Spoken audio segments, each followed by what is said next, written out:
Hi, this is Vivian, and I'm an IELTS, PT, OET, and CELPIP trainer. I'm also CELTA certified. Watch this video till the end to understand which examination is the right fit for you. Is it IELTS, is it PT, or is it CELPIP? All these examinations actually happen to be English proficiency tests. They go ahead and test your English skills, and you then go ahead and get a score at the end of the examination, which can be used for various purposes. We'll talk further now while I go ahead and speak with the help of my slides coming up here on your screen, and we'll discuss this a little further. So without further ado, let's jump right in. Why do you require your English language proficiency test? You need it if you want to go ahead and study abroad. So for example, some of us may want to go ahead and do our masters, PhDs, all of that. And if you're going to an English speaking country like Australia, Ireland, somewhere in the UK, then maybe if you're going to Canada, New Zealand, all of these places, you may need to go ahead and give your IELTS or PT examination.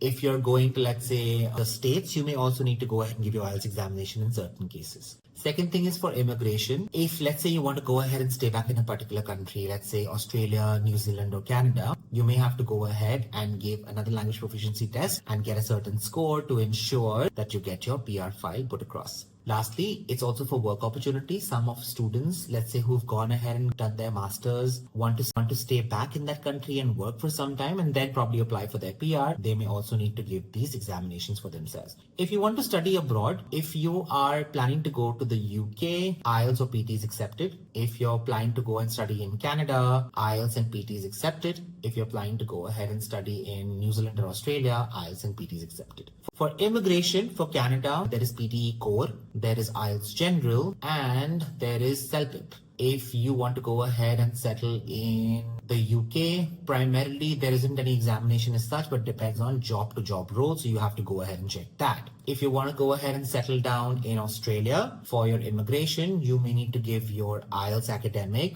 or IELTS General as well. It's accepted. PT Academic, no PTE Core in Australia. And now they've also begun to accept CELPIP, but then their score requirement is a little higher. For New Zealand, PR again depends on case-to-case study, depending on whether you qualify for certain job roles, all of that. So it's again something that your lawyer should be going ahead and informing you. In terms of work opportunity, I know for a fact that in Canada, if you want to go ahead and work, you need to score up to a CLB 8 in your CELPIP examination. For IELTS, a CLB 8 would be something less than an 8777 score. And in PT Core as well, a CLB 8 would be something less than the actual score that is required. Somewhere would range in the late 70s to the early 80s score in every module is what you're supposed to get. Moving on to the next slide here. What is the full form of these examinations? IELTS stands for International English Language Testing System. There are two formats that are accepted. There's paper and there's computer, and your score ranges from 0 to 9. Then we have PTE, which is Pearson's Test of English. It's a primarily computer-based test that is AI-driven, and your score ranges from 10 to 90. In case of CELPIP, CELPIP is also the short form of Canadian English Language Proficiency Index Program, and the score that you get in CELPIP, the CLB 9 or a CLB 10, is basically the kind of a benchmark that is set for you to apply for your PR. And the equivalent score for a CLB 9 and IELTS 8777, so 8 in listening, 777 in reading, writing, and speaking. And if you're looking to get a CLB 10, it's a little higher score, 8.5 in listening. I think it's 8 to 8.5 in reading, 7.5 and 7.5 in writing and speaking.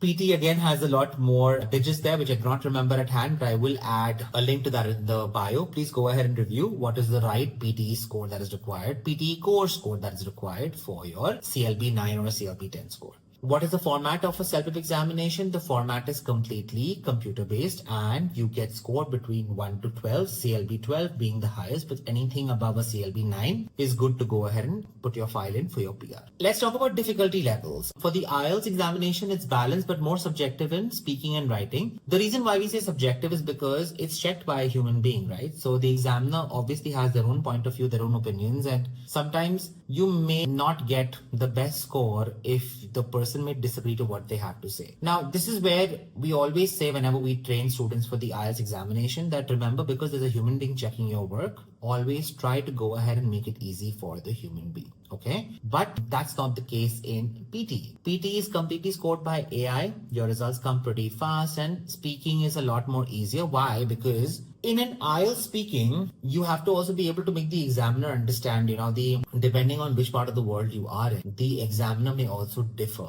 and for them to understand your accent may be different. But in PT, and we have seen this with students, is if you try to put up a fake superimposed accent, the system will stop you right there. So just being as neutral as possible. I think even when I'm talking right now, it sounds like I have a little bit of a softer accent. Maybe I may be able to pull this up in PTE properly, but if I was in your place and who cannot go ahead and pull out an accent naturally, I'd always recommend that go ahead and speak in the most neutral way possible. Okay? Now talking about CELPIP, CELPIP is primarily Canada focused, also being accepted in Australia right now, but it's just recent news, so you may have to go ahead and verify this as well. But the score requirement is pretty higher. Please understand that Canadian English is a lot more simpler than a British English, which is generally the bar level for IELTS examination because it's a British based examination. But if you've lived in Canada and if you've heard how Canadians speak, you should easily be able to pick out the information that they're saying in their listening, etc. Okay, but just remember CELPIP on if you were to go ahead and ask me which exam is the easiest here, I would say PTE because it's a lot more straightforward and simple. Then comes CELPIP as per my knowledge, but I would just say that if you are somebody who struggles with speaking, I would say that don't opt for CELPIP because the speaking section is a little more elaborate. If you struggle with writing, then don't opt for IELTS, opt for CELPIP because the writing in CELPIP is a lot more simpler. And reading and listening, I think for all the examinations are relatively straightforward as long as you're paying attention and as long as you are going ahead and answering the questions on time, all of that. Okay. All right. Let's move on. Popularity and acceptance. IELTS is accepted in more than 140 countries at the moment. PT is 80 plus countries. CELPIP primarily Canada, skilled migration visa in Australia, and some universities in the UAE is also accepting it. Again, check with your university, check with your immigration agent if you want to know what exam works best for you. Talking about pros and cons for all of these examinations, when we talk about IELTS, IELTS is one of the most widely accepted examination and it has flexible formats because if there's somebody who, let's say, who's not very used to a computer or working on the system may find IELTS a lot more easier because it has a paper version. But the cons are that you have to wait longer for the examination. In a paper-based test, in fact, you wait for 13 to 14 days to get the actual results. And in a computer-based test, the results come in 3 to 5 days. Okay. PT, the results are super quick and it's an AI scoring format. So you don't have to really please a person as long as your content is right and as long as you're speaking properly or writing properly, you should be good to go. But again, there's less human interaction. So if you're somebody like me who's very good at talking in front of a person, like when I gave my IELTS examination, I was easily able to score an 8.5 primarily because of course my content was great, but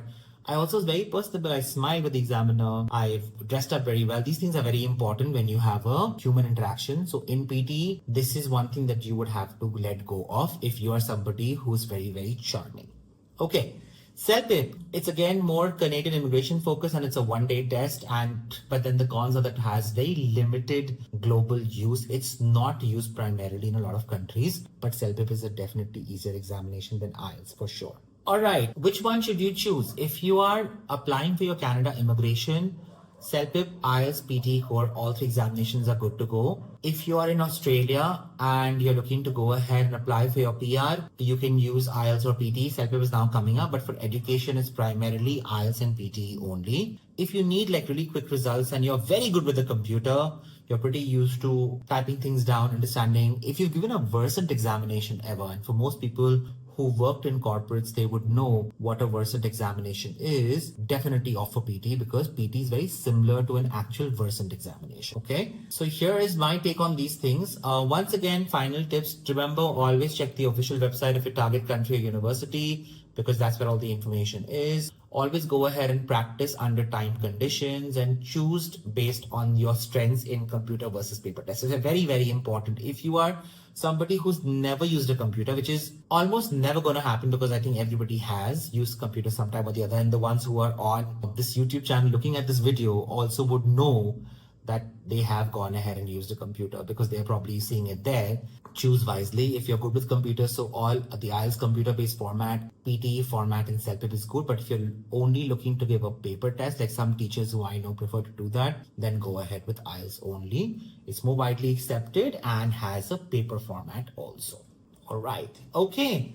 So remember, I'm Vivian. I'm somebody who's trained more than 500 students in the IELTS, PTE, and CELPIP examination. I'm going to link my Instagram bio on the description below. I'll also go ahead and add my website and our practice portal and our Telegram channel for you to review. And go ahead and check it out. We've trained so many students. If you're looking for training, you're looking for something top notch, very high score requirement, reach out to us. We are training online and we train students across the globe and we have a stellar record. So I'm hoping that I get to speak to you guys soon. Thank you so much and have a great day.